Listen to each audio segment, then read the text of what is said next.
Hello, today I'm going to work on a core exercise. I'm going to incorporate the arms. So if we've done this before, you've already worked with me on breathing, how to engage your core, and what it feels like to be stacked neutrally. I'm going to be employing all those principles as I do this exercise.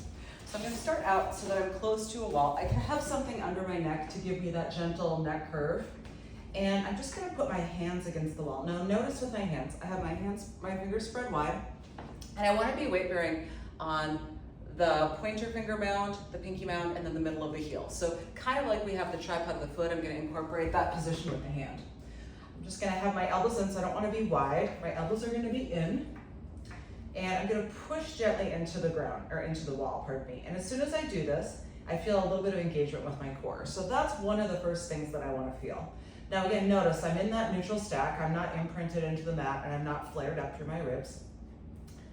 I'm going to keep that core engagement, pressing into the wall equally with both hands. I'm just going to take a nice inhale into my ribs, and then an exhale, and lift one leg up. Inhale back down. I'm going to regain my footing, so I'm not letting my pelvis rotate. I'm going to inhale into the ribs, exhale, and lift the leg up. So essentially what I'm doing is a controlled basic march, just like we've done in the office, so the pelvis isn't rotating, with my hands against the wall. So I'm really starting to ask for a little bit of stability through the upper body.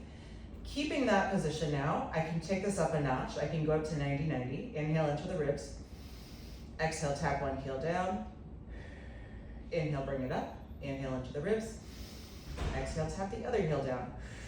Bring it up. And I can repeat like that. Now here's the caveat with these 90-90 tapping exercises. Sometimes it feels better for people to exhale on the way down and inhale on the way up, or inhale on the way up and exhale. So you kind of play with the breathing. But what we're doing when we exhale is we're getting a little bit of that deeper core engagement.